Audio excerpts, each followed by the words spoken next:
you, North Carolina.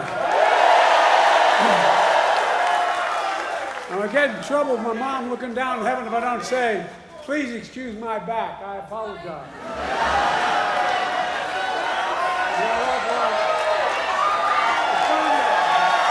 It's good knowing you have my back.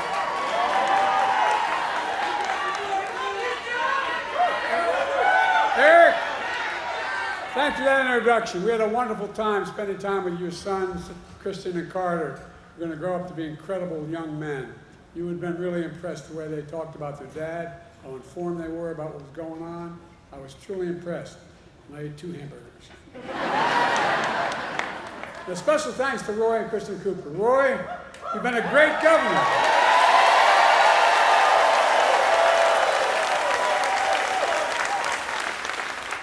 Which makes it all the more important that North Carolina elected a great governor to replace you, Josh Stein.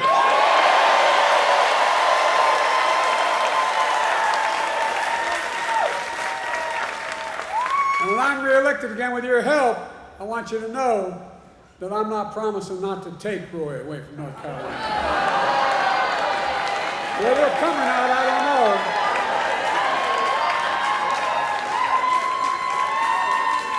And thanks to all the state and local leaders here today, the great musicians and entertainers who performed earlier. Folks, let me tell you why I'm here in North Carolina. I'm here for what?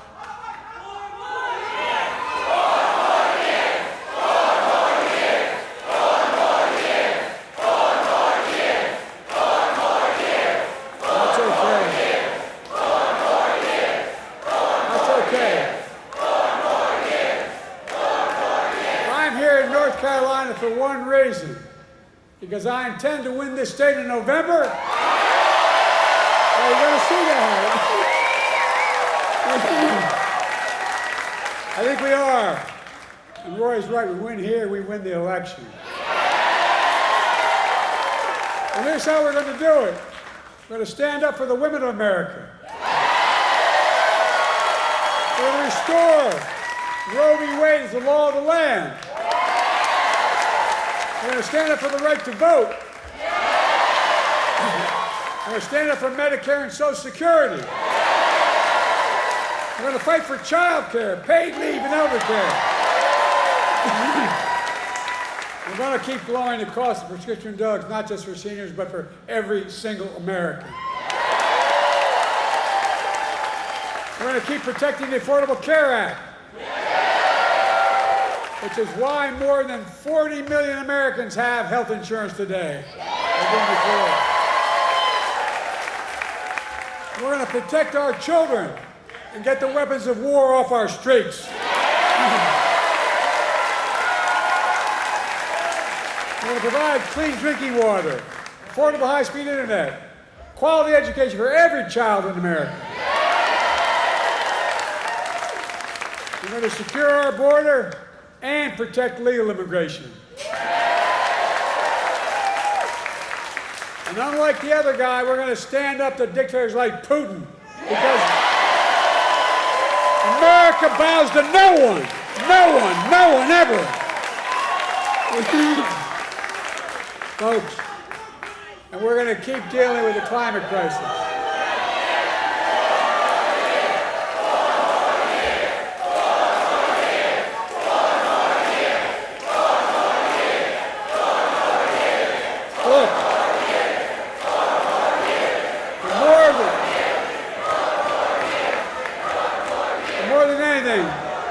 We're going to preserve, protect, and defend our democracy. Because more than anything else, that is what is at stake in America this election. Your freedom, your democracy. America itself is at stake. Now, folks, I don't know what you did last night, but I spent 90 minutes on the stage debating a guy who has the morals of an alley cat.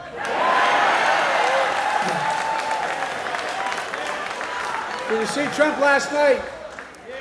My guess he set, I mean it sincerely, a new record for the most lies told in a single debate. He lied about the great economy he created. He lied about the pandemic he botched, killing millions of people. He closed businesses, he closed schools, losing their homes, people all over this country. America was flat on its back. So I told Trump that he was just one of two presidents in American history who left office with fewer jobs than he started. Herbert Hoover was the other one. That's why I call him Donald Herbert Hoover Trump.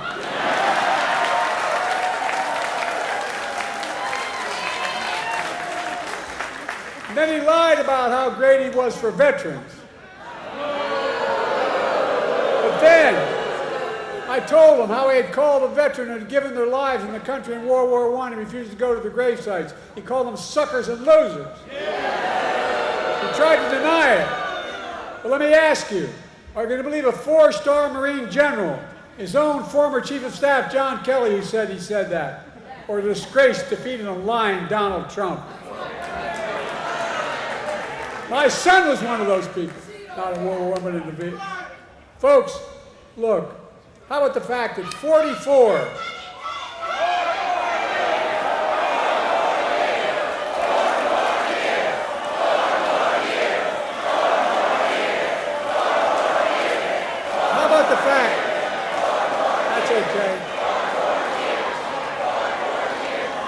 How about the fact that 40 out of his 44 top advisors, including the vice president, aren't supporting him this time around? The people who know him best, 40 of them said, I will not support the man I work for this time around.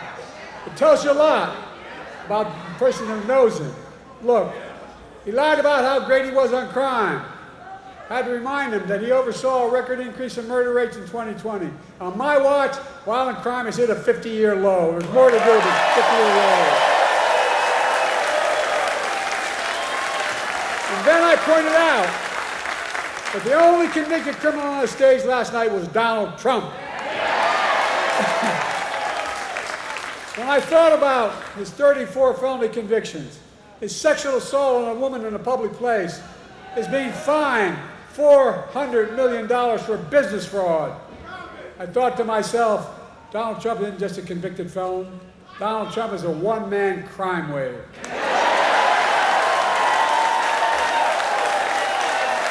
He's got more trials. He's got more trials coming up.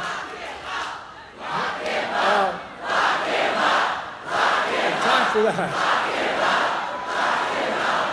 Look, the thing that bothers me maybe most about him, he has no respect for women or the law. He doesn't. And then, his biggest lie, he lied about how he had nothing to do with the insurrection of January 6th. We all saw with our own eyes. We watched it on television. We saw thousands in his direction attack the Capitol. We saw police being attacked, the Capitol being ransacked, the mob hunting for Speaker Pelosi, gallows literally set up for Mike Pence. And then he told them as he sat in the dining room, the private dining room, one door off my Oval Office. He sat there for 3 hours watching the TV. He did not a single thing to stop it. Nothing. Nothing at all. And now he wants to pardon all those convicted and criminals. But folks, for all his lies, we learned some important truths about Donald Trump last night. We learned he's still proud of being the person who killed Roe v. Wade. We learned he's still proud about the pain and cruelties inflicted on America's women. We learned he still believes that politicians, not doctors and women, should make decisions about the woman's health. We learned that if he's elected again and the MAGA Republicans pass a national ban on abortion, he will sign it. Donald Trump says he thinks overturning Roe v. Wade was a beautiful thing. I think it was a nightmare. No, I really mean it, a nightmare. And I made it clear again last night that if you elect me and Kamala, you give us a Democratic Congress, we will make Roe v. Wade the law of the land again.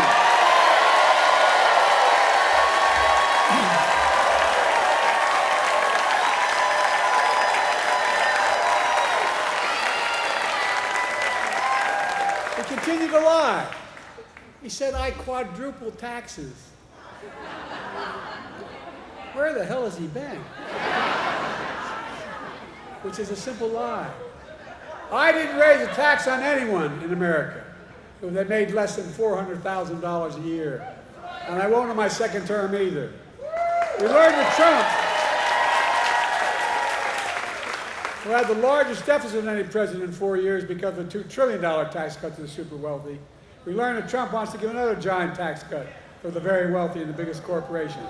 This time, $5 trillion, not a joke, $5 trillion. To pay for it, he's going to cut Medicare and Social Security. He'll cut health care. He'll do it all. The millions of working middle-class Americans all pay for another tax cut for the very wealthy. Then, to add insult to injury, he wants to raise taxes on the average family $2,500 a year. What amounts to a new 10% sales tax on all products imported in America. That's his new plan. For food, coffee, candy bars, and so much more. It's going to raise the taxes on the average family $2,500 a year. The most dangerous thing, though, we learned that Donald Trump will not respect this year's election outcome. He's still not respecting the last time out. Well, think about it. Every court in Iran ruled that it was a fair election. He's still denying it, still telling lies. 3 times Trump was asked last night by the moderators, would he respect the election results if he lost this time? 3 times he refused to answer. 3 times. Folks, Donald Trump refused to accept the results of 2020. We all saw what happened on January the 6th. It's a direct consequence of that. It was an international embarrassment. By the way, as I go to these international meetings, I know every major world leader, and I literally, because I've been around, as you might have noticed. But they asked me, did he really mean this? Was this real? It caused a constitutional crisis and international embarrassment. Now, Trump is making it clear that if he doesn't win this time, there will be, in his words, bloodshed. No president has ever said anything like that. No president. His words, not mine. We're going to let Donald Trump attack our democracy again? I don't think so. Folks,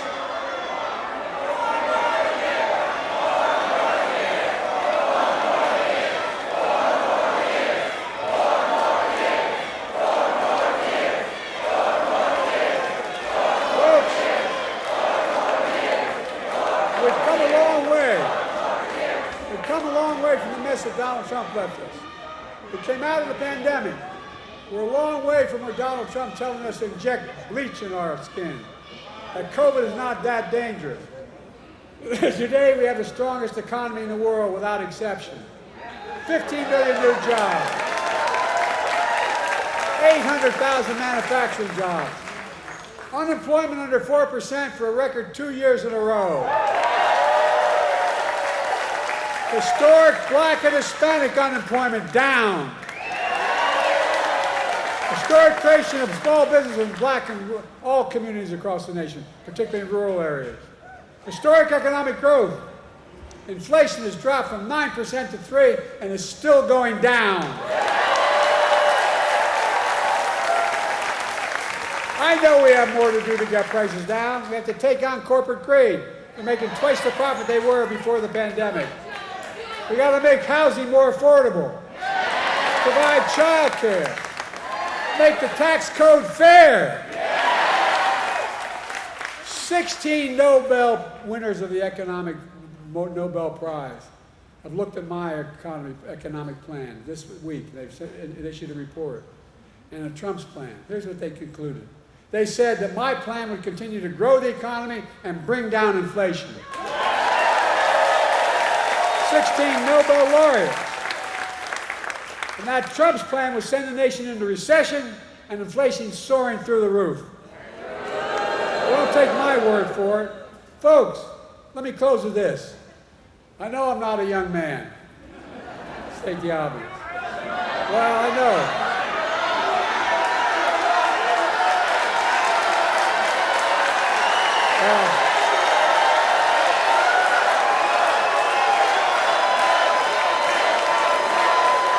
Well, I don't,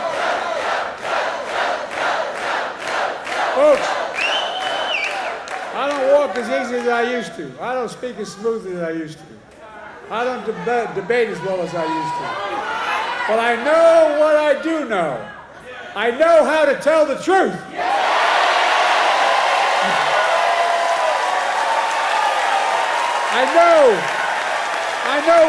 I know right from wrong. And I know how to do this job. I know how to get things done. And I know, like millions of Americans know, when you get knocked down, you get back up.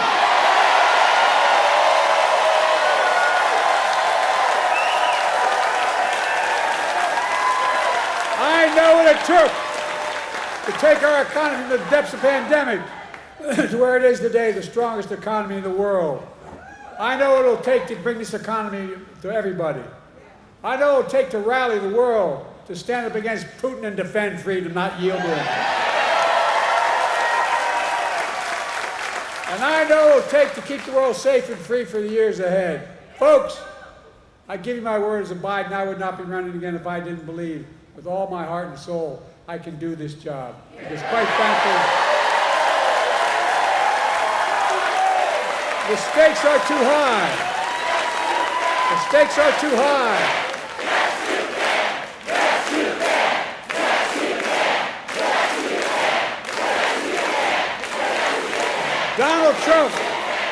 Donald Trump is a genuine threat to this nation. He's a threat to our freedom. He's a threat to our democracy. He's literally a threat for everything America stands for. Look, he doesn't understand what I think all of you do. America is the finest and most unique nation in the world. We're the only nation in the world, and I mean this sincerely, it's a fact statement, not a hyperbolic statement, it's fact. We're the only nation in the world built on an idea. All the nations built on ethnicity, geography, and other religion, but we're built on an idea that we're all created equal. Deserve to be treated equally throughout our lives. We've never fully lived up to it. I'll be damned in the year 2024, just 2 years before the 250th anniversary of our Declaration of Independence, that I'll let Donald Trump walk away from it.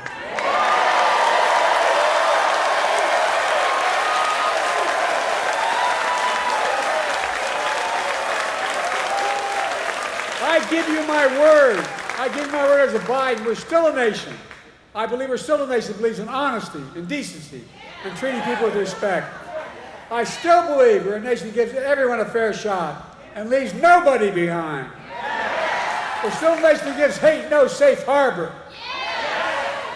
And we're still the beacon to the world. We can never give up what makes America, America.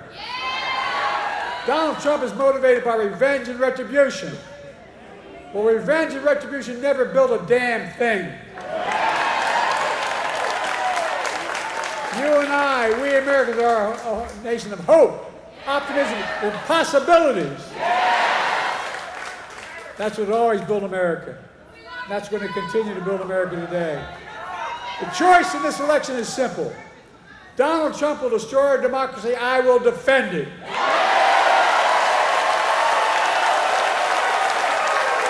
So, folks, are you with me?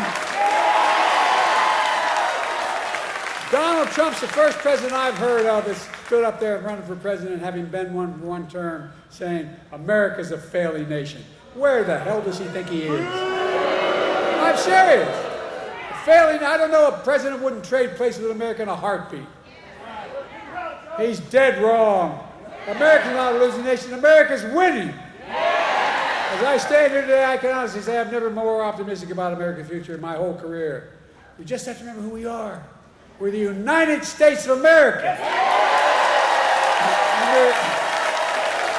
There is nothing beyond our capacity, nothing when we act together. You've got it. So may God bless you all.